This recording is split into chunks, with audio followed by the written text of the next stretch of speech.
Okay, let's get this Rally Raid Stage 3 adventure build started with the wheels. We'll take the existing OEM hardware off of the existing cast wheels and put them on the new spoke wheels. While we're at it, we can demo these handy dandy new spanners from Rally Raid.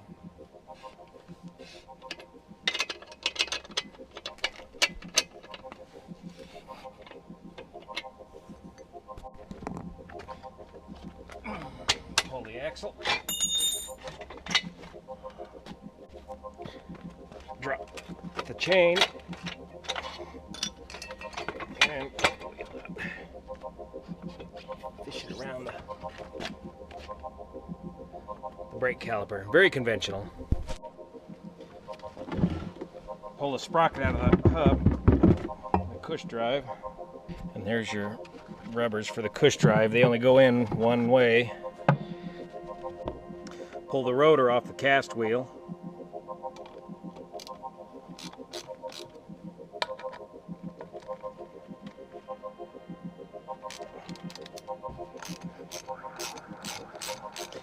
This tire on this wheel, by the way, is a Shinko copy of the TKC Continental big block tire.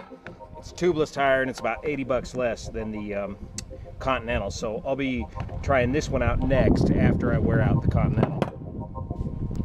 Very similar tread pattern. Let's remove that front fender that's no longer going to fit, the stock one.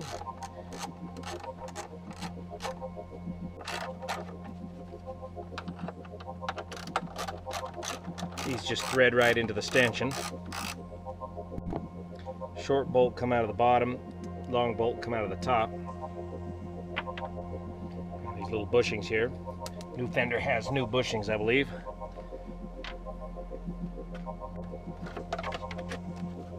Open over, and there's the bracket.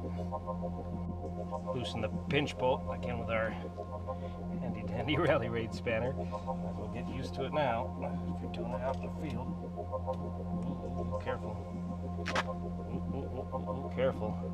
Starting to fold that up a little bit. Get a regular wrench.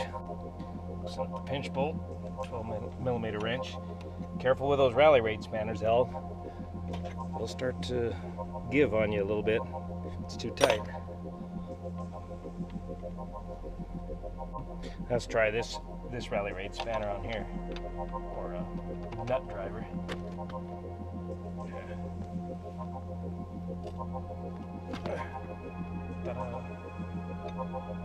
Just close. Very clever. The axle threads all the way over to the other side here. Pull the axle and drop the wheel.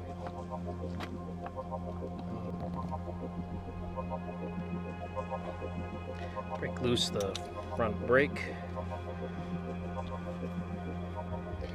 and free the housing from the.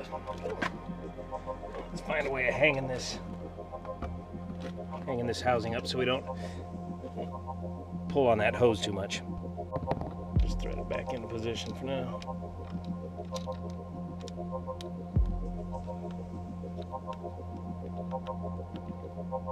Hold it. And pop the rotor off the front cast wheel.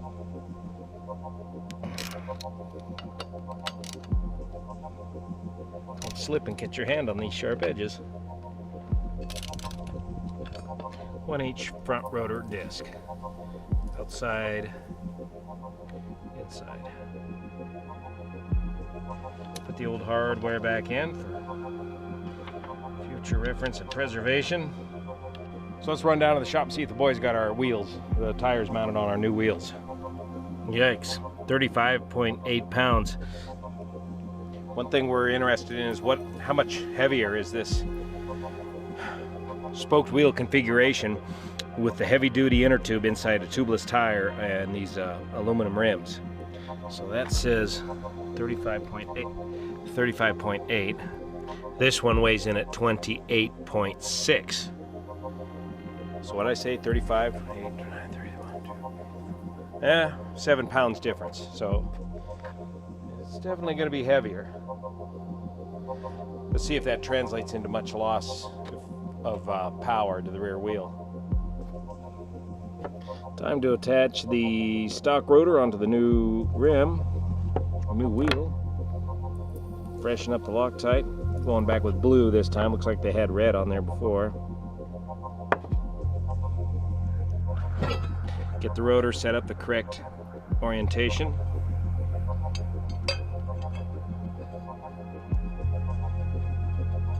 And back in we go. Work them back down to a setting up tight. Kind of in a star pattern.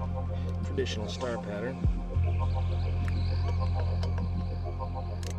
Let's grab the stock bushing. Drop it in there. And let's put the cush drive in here. When you transfer things over from your wheels, be sure to remember this little O-ring from your cush drive. Goes right there. Drop the rubbers back in there. Can only go in one way.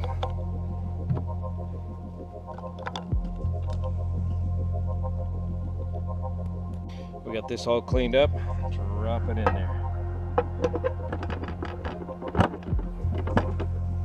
Okay, one new rear wheel. Now let's adapt the stock rotor to the front wheel, get our new hardware nuts off there, and we're going to reuse the bolts.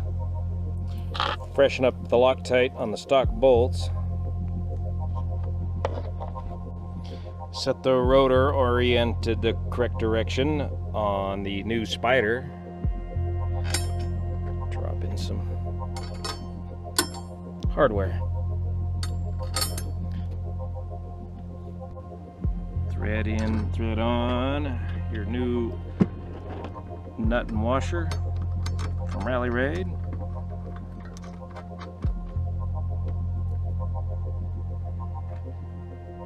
And start snugging them up in a traditional star pattern.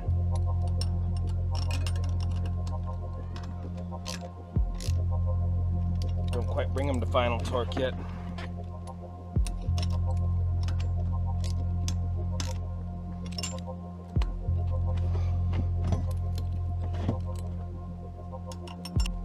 And then bring them all up to spec in a star pattern. On this front wheel, I think the spacers are taken care of with the new Rally Raid spacers. So I don't think we'll be using the stock spacer on this front wheel. All right, there it is, one each new front wheel. So next we'll tackle the rear end of the motorcycle and get into the rear suspension, swapping it out. But tonight we got a special motorcycling event to go to here in about an hour. So we're going to throw these new glass slippers on the stock suspension machine and go show the boys where we're going with this build-up. I think it'll be real fun looking at her with the spoke wheels. Oh, and I threw this the new fender on here. We'll talk more about the assembly of this. Very straightforward. New fender to fit the new wheel.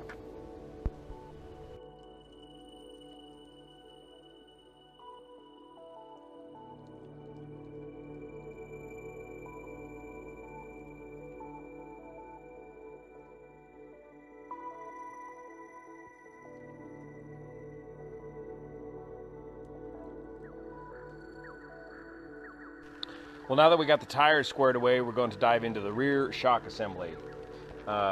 Using a separate set of instructions from Rally Raid, fitting instructions for the CB500X Adventure Shock RRP 433443.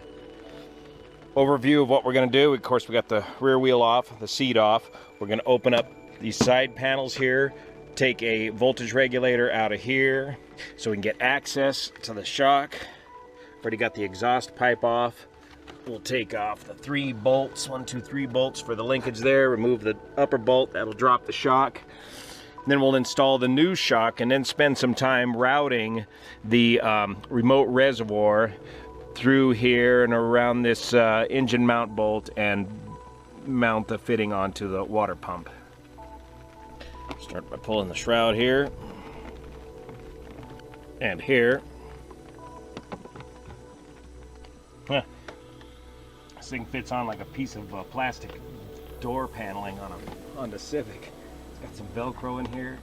What else is holding it up here?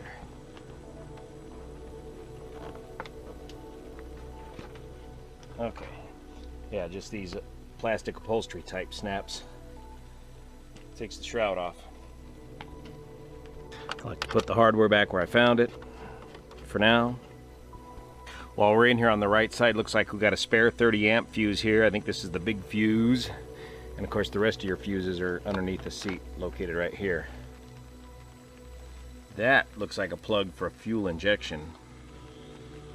Electrical connection there. Pull the left side away. There's your voltage regulator. Of course, as mentioned in the instructions, you'll need to raise this bike up, well, at least 2 more inches higher than it has been to accommodate the new suspension. Pull the rectifier with these 2 10mm bolts.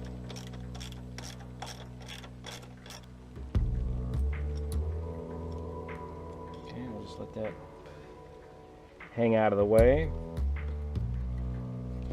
And that should give us access, yeah, to the big Allen bolt at the top of the shock. Here's a good thing to know. If you ever start getting electrical gremlins, problems, there's the major grounding point right there. You start getting corrosion in here, all kinds of electrical problems start cropping up. By the way, there's your filler cap for your coolant. Okay, time to break these 3 17mm bolts loose, nuts loose, and they are very tight. God damn, that's tight.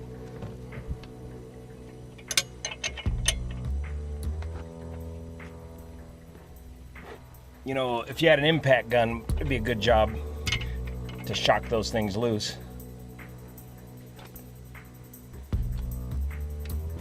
That was not so bad.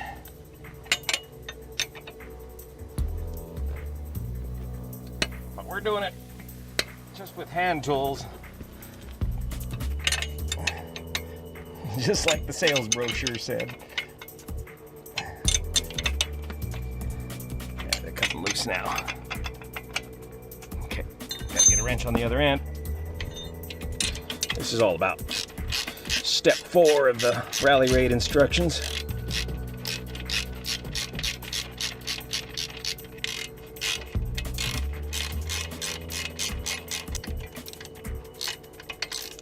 Now when we pull these plates, we're going to want to mark them left and right, just in the event you ever want to reuse them again. They say they're pretty confusing as to which goes where. That's why the rally raid ones are so well marked.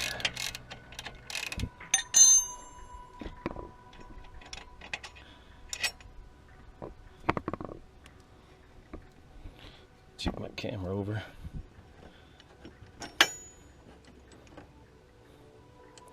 Take it, these are all the same.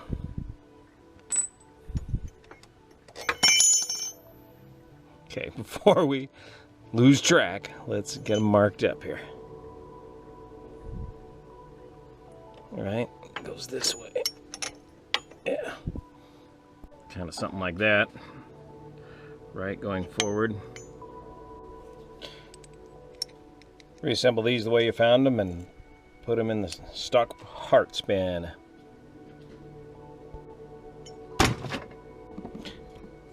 Now bust this guy loose. It's got an Allen head on that, same as on the top.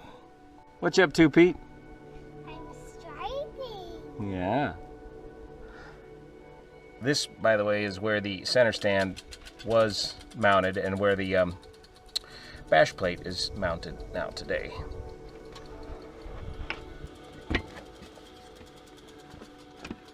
Not bad.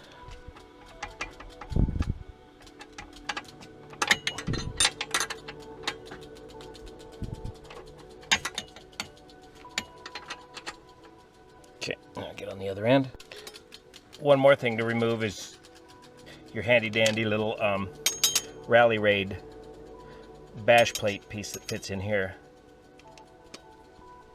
shifter cover, I guess you'd call it.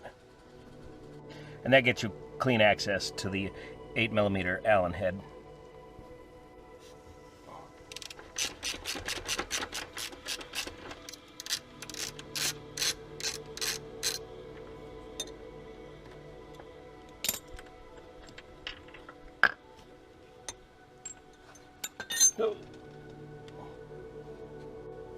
And it's these steel bushings that you want to reuse, grease them up and reuse them in the new Rally Raid dog bone. So hang on to those bushings. Here we can compare the stock dog bone to the Rally Raid dog bone, symmetrical and offset for the additional travel, and we're going to reuse the steel bushings inside the stock dog bone, clean them up, grease them up, pop them in the new one. That's all part of step 5. Grease them up a little bit. Pop them in.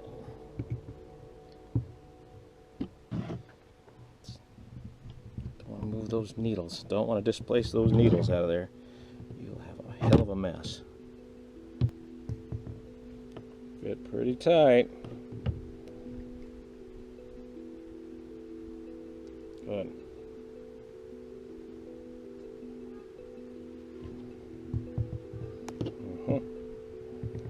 Real tight.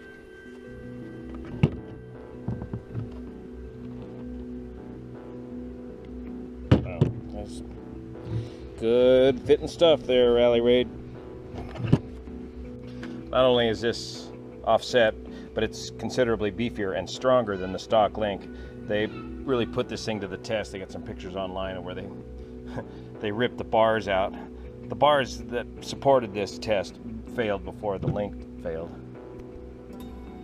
I want to attempt to break loose the top of the rear shock, 17mm wrench. Not good. It's coming loose.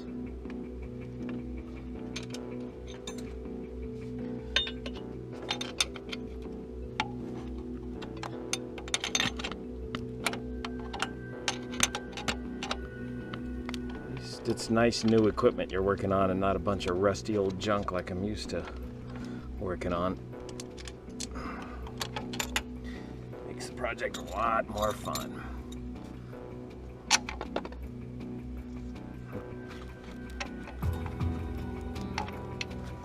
And there goes the stock shock. Note from the instructions, do not lose washer.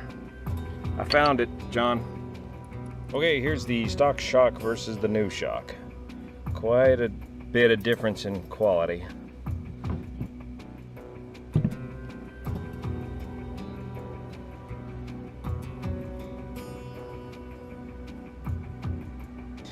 It's because of the way the linkage, the geometry of the linkage is where you get your mechanical advantage.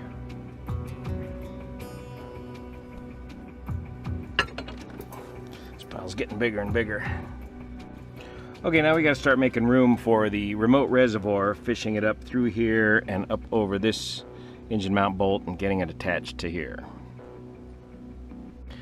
Because the remote reservoir is going to get fished up here at the same time that we set the rear shock into position. So we're going to start by pulling the shift lever right there and the plastic engine guard right there.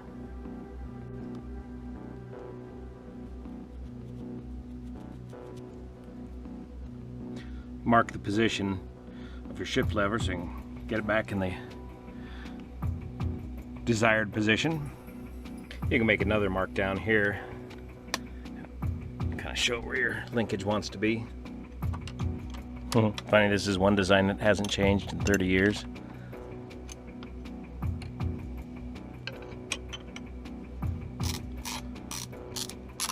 Pull the plastic cover off of here.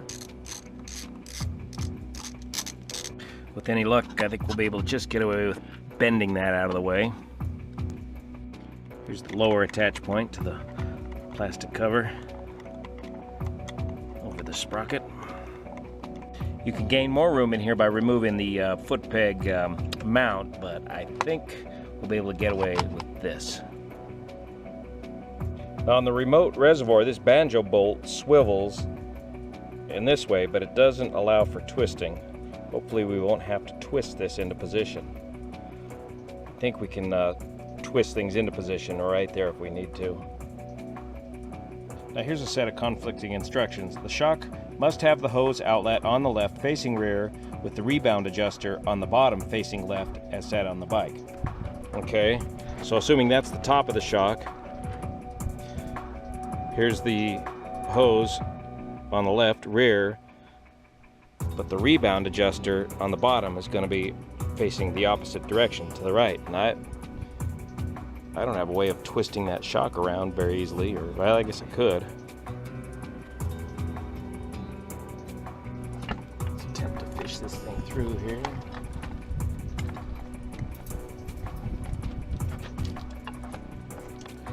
So maybe the guys are looking for other locations to set this thing. Overflow hole is very easy.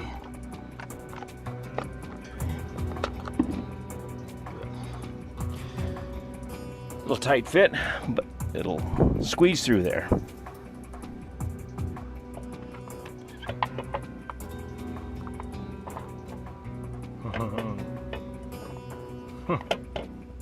This is where I might need to raise everything up quite a bit. Get this thing in here. It's going to be considerably taller.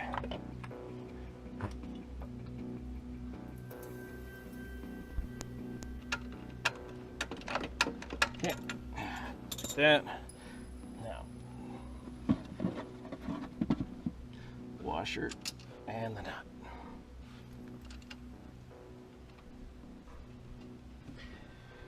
Torque to 40 Newton meters. 40 Newton meters.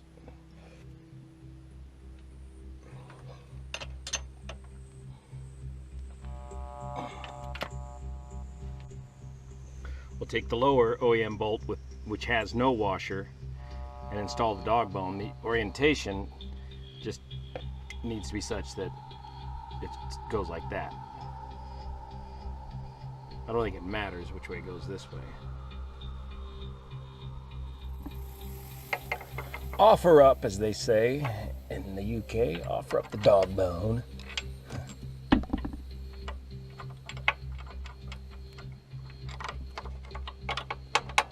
Okay. No washer on this end.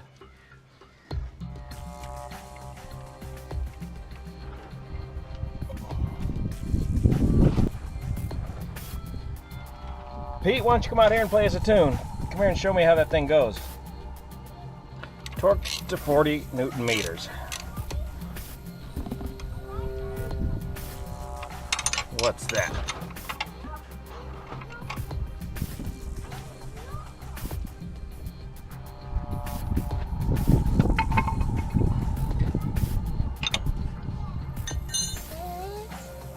This is your car. Oh, thank you, Pete.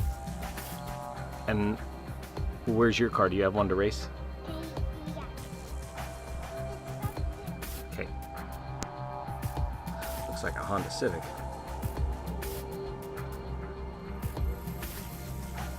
Okay, now we're gonna, using the original bolts, nuts and bolts, we're gonna put our plates back together.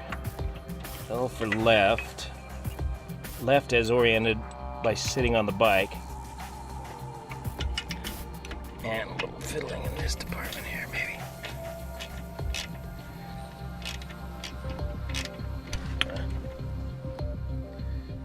Now this is the correct orientation of these plates. They should read correctly. Left is left, and the curved part is towards the top forward. Dog bone down here like this.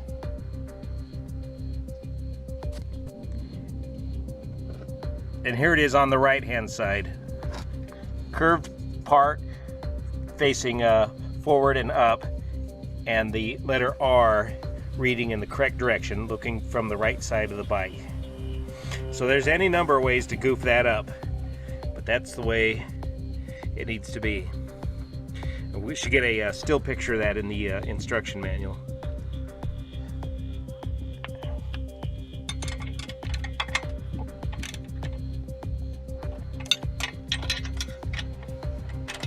Okay, now we're going to remove this engine mount bolt right here. There's a spacer behind here. And this is where we're going to fish the hose up and over.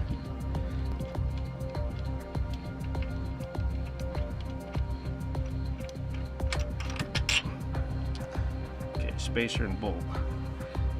Okay, cut that. So it's going to fit right up over there like that.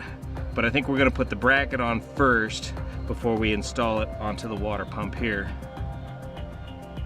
So we got the hose up there, the spacer up there, and the bolt back into position. And we'll torque that back down to spec.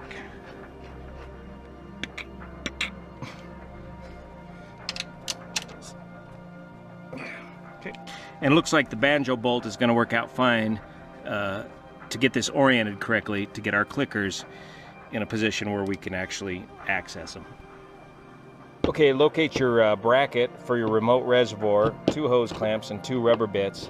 These rubber bits are split right here. They're going to fit over here. And then we're going to add the hose clamp around that with the remote reservoir through here. So let's first slide the rubbers onto the remote reservoir. If you have some silicone grease or some lubricant, that'll help slide them on there a little better. Let's try that. Well, we don't have that fancy silicone spray like the shops do, so a little bit of spit works just fine. Out here, that's the way we do things out here in the field, these parts.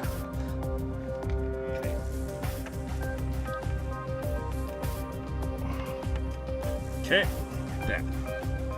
Okay, and we're going to fit these rubber pieces through here.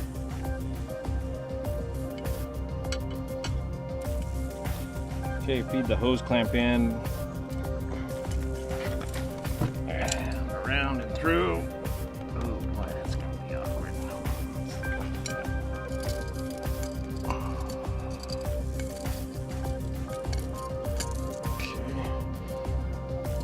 Boy, I can see where this would be a real pain if you were to try and do it after you've bolted this onto the water pump.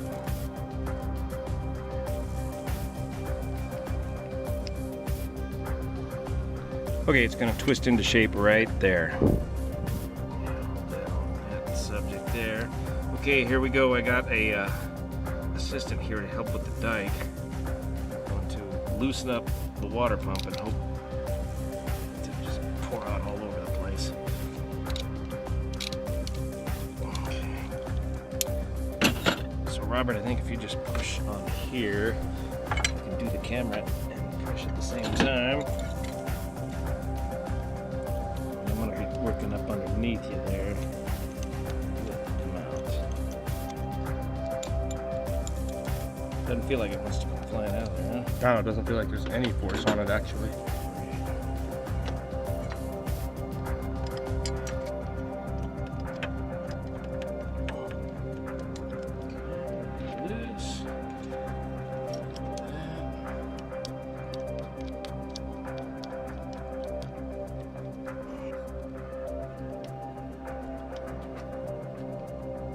And tighten up the hose clamps.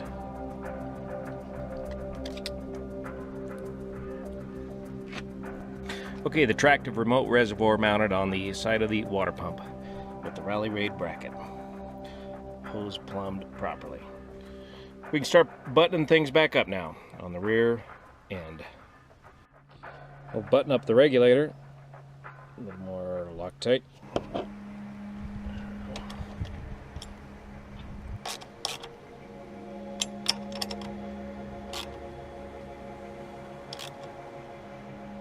Put your plastic sprocket cover back together.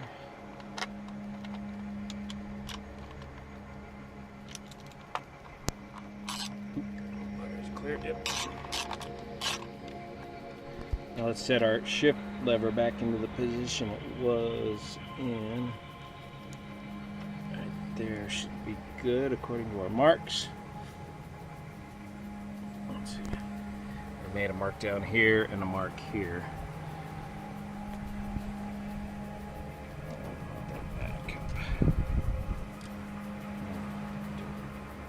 Clip that.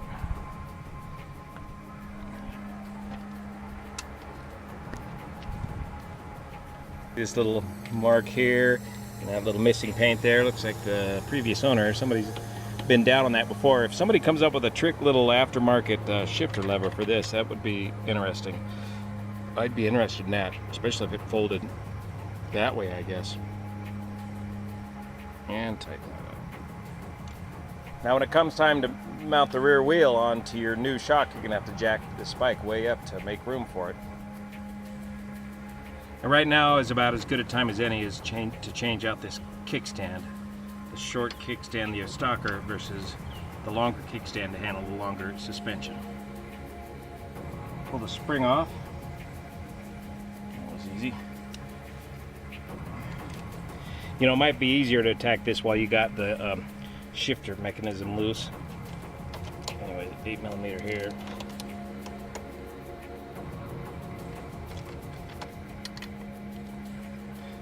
Now there's a switch in here, one of those safety kill switch things. Doesn't let you take off with the kickstand. Oh. Forget how that works. I think this is the switch here. So Rally Raid has provided the hole to enable you to continue use of the kickstand switch. Right there. Okay, 17 in the back and a 14 in the front. Get this apart.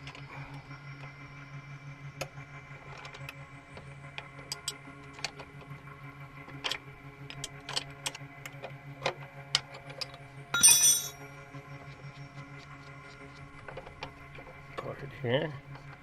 So this 14mm head's got a thread out, and then the kickstand comes out. When you get the new Rally Raid kickstand, there may be some paint inside these threads, so you might want to clean this up before you go to install it. And the paint in the bushed end is a little bit, makes it a little bit tight too, so I have to do a little cleaning up in here. Careful cleaning up to get this stock bolt to fit in the new kickstand. New kickstand in, and original bolt. Okay, we finally got the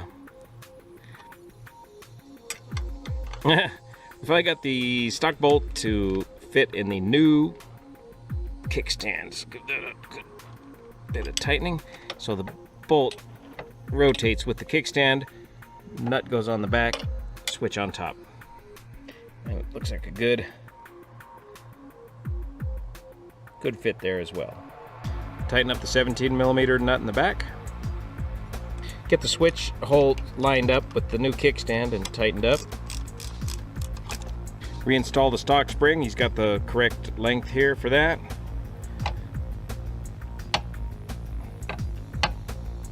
Is that enough spring to hold all that, or is it going to tend to drop down on the trail? Have to watch for that. Maybe I need to loosen this up a little so it snaps up there easier. If that thing drops down on the trail, that could hit the kill switch and kill the engine. You might consider disabling that switch, or maybe we need a little beefier spring here. Okay, there's one last chore to do here on the rear suspension, and that's the world famous Jenny Morgan exhaust pipe modification, where you beat the shit out of the pipe right where those marks are so that you make clearance for the swing arm. Let's watch a little bit of Jenny's technique. You only have to do this with the OEM exhaust. Yeah. An aftermarket one has a much thinner section here. You can see how fat that pipe is.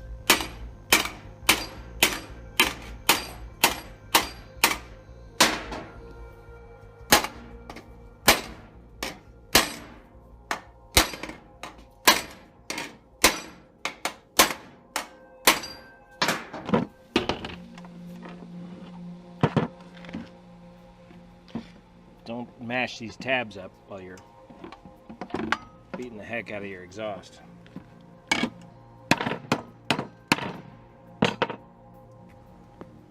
Fine adjustments. Okay, still got a little interference fit here we got to beat out of. Because of course you put the bigger shock in, you lower the swing arm, and it bangs up against the exhaust pipe. Now any aftermarket exhaust pipe is going to fit here just fine. I like that Yoshimura looking pipe. But I don't want it too loud, I want it quiet.